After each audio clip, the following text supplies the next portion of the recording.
नमस्कार, मी Sunita Bulkul cooking with Sunita Bulkul मध्ये तुम्हा सर्वांचं खूप खूप स्वागत आहे।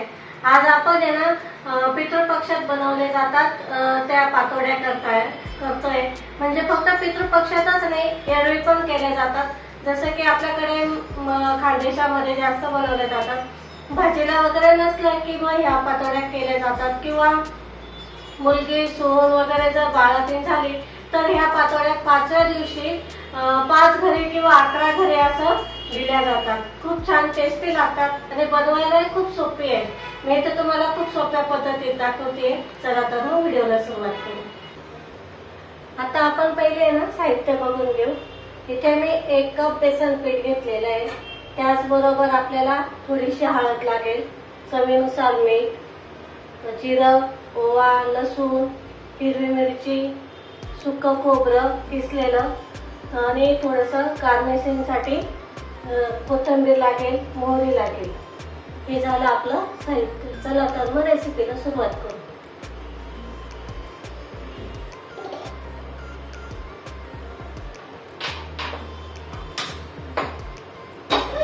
अशी जाड तळाची कढई घेऊन घ्यायची पहिले। इथे मी 1 बाउल घेतलेलं आहे। त्याच्यामध्ये आपल्याला पीठ टाकून घ्यायचंय सगळं। त्याच बाउलने मोजून घ्यायचंय आपल्याला पाणी।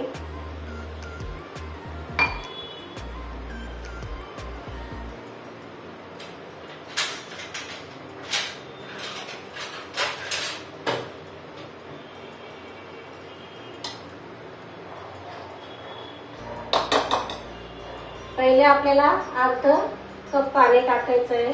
याच्यातल्या ज्या गाठ्या गोठळ्या असतील ना त्या सगळ्या मोडून घ्यायच्या आपल्याला अशा। तर या पद्धतीने सगळ्या मोडून घ्यायच्या। तुम्ही इथे एखाद्या पळीचा पण वापर करू शकता। असं थोडं थोडं पाणी टाकून आपल्याला हे पूर्ण छान असं हे करून घ्यायचंय। गाठ्या गोठळ्या मोडून घ्यायच्या याच्या।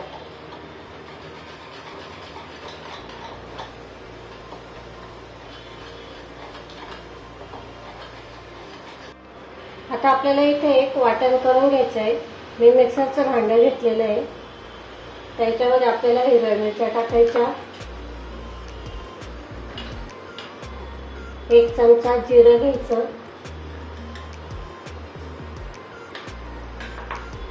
अर्धा चमचा ओवा घ्यायचा आणि 5 ते 6 लसणाच्या पाकळ्या घ्यायच्या। आपल्याला हे वाटून घ्यायचंय। हे बघा, इथे मी 2 चमचे तेल टाकलेलं आहे। आता याच्यामध्ये आपल्याला मोहरी टाकायची आहे। मोहरी छान तडतडू द्यायची। थोडंसं जिरं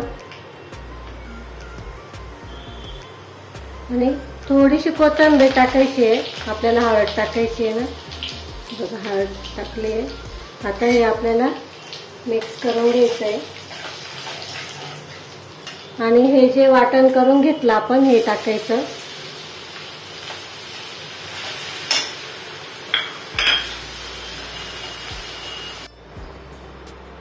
आपण हे जे पीठ हे करून घेतलं, पाण्यामध्ये मिक्स करून घेतलं, ते टाकून घ्यायचंय। थोडंसं पाणी टाकते मी आणि इथे गॅस कमी करायचा आहे।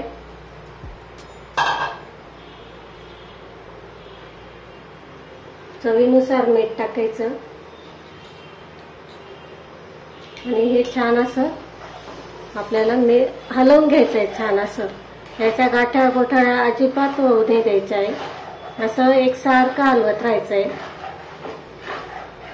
इथे गॅस पूर्ण कमी केलेला आहे मी।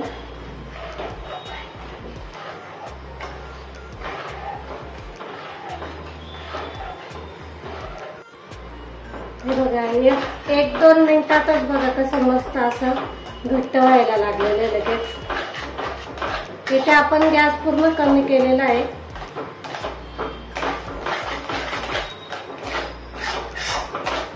असं पूर्ण मिक्स करत चालायचं, म्हणजे मग त्याचा आहे ना गाठ्या गोठळ्या अजिबात होत नाही। किती छान झालेलं आहे। तर हे आपण 5 मिनिटासाठी अजून मिक्स करून घेऊ आणि मग झाकण ठेवू याच्यावर.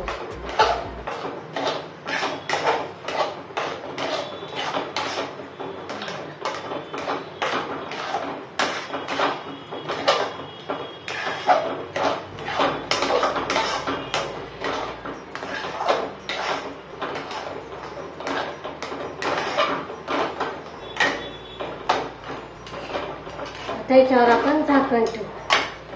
झाकण ठेवून एक 2 ते 3 मिनिटासाठी वाफ देऊन घ्यायची.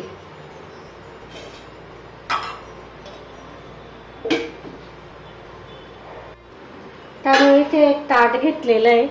त्या ताटाला आहे ना आपण थोडं तेल लावून घेऊ, म्हणजे पटकन निघतं मग ते.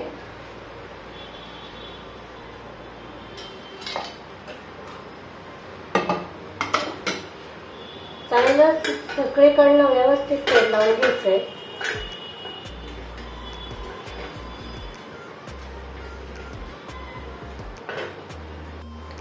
बघा इथे आता 3 मिनिटं झालेले.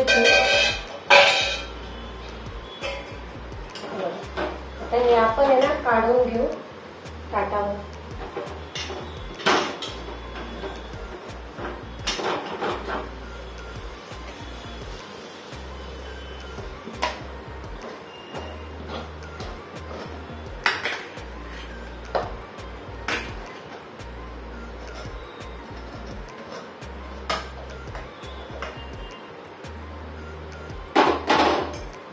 गरम गरम असताना ते थोडेसे ना पांगवून घ्यायचं.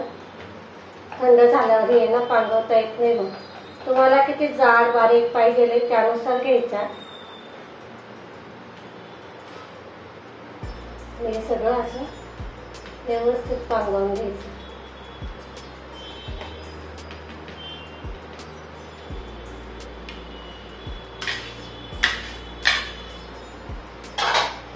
थोडासा तुम्ही इथे थंड पाण्याचा बी हात लावू शकता.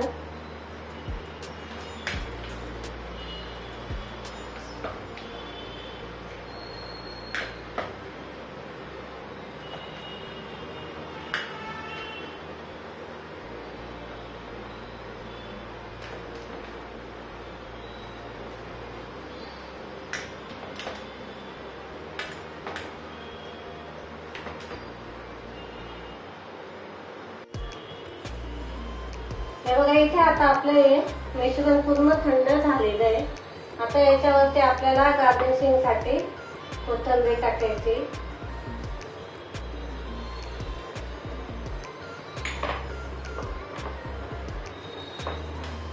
छान अशी दाबून घ्यायची आणि वरतून आता आपल्याला हा जो सुक्या खोबऱ्याचा किस केलेला आपण तो टाकायचा.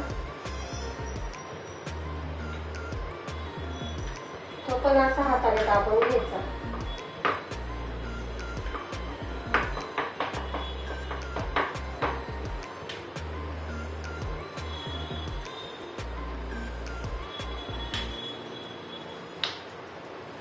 किती छान सुंदर दिसतंय. कारण आपण पातोड्या आहेत ना पितळाच्या पानामध्ये फक्त पातोड्या वापरतो ना, आपण टाकतो देतो म्हणजे वाढतो. तर असं गार्निशिंग करून दिलं ना चवीलाही छान लागतात आणि दिसायलाही खूप छान दिसतात.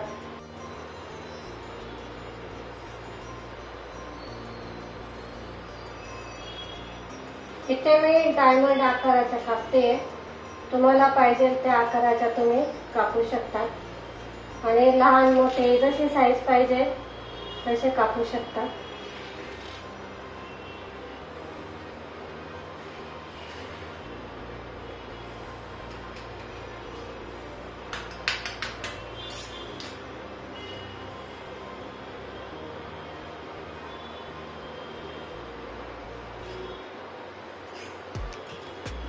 तसे मस्त व्यवस्थित निघतात. अजिबात तुटत नाही.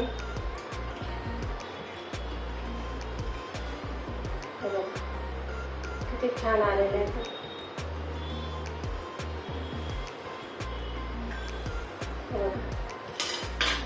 याची हे जे हाईट आहे ना म्हणजे उंची ते बघून किती छान आलेलं आहे. बघा मस्त झालेलं आहे ते आणि उंची पण परफेक्ट आलेली आहे.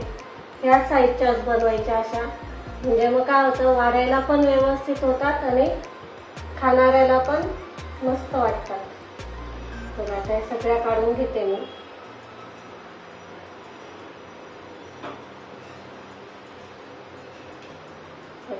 किती छान आलेले आहेत बघू शकता तुम्ही, परफेक्ट आलेले आहेत. बघा इथे किती छान मस्त अशा आपल्या पातोड्या बनवून तयार झालेल्या आहेत. ते बघू शकता छान झालेले आहे.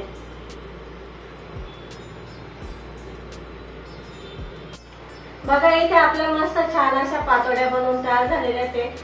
खूप टेस्टी लागतात आणि कमी साहित्यात बनतात. घरात असतात त्याच साहित्यात बनवून तयार होतात. तुम्हाला जर व्हिडिओ आवडले असेल तर लाईक करा, शेअर करा आणि सबस्क्राईब केलं नसेल तर सबस्क्राईब करा. अशाच नवनवीन रेसिपींसोबत आपण पुन्हा भेटू. तोपर्यंत नमस्कार.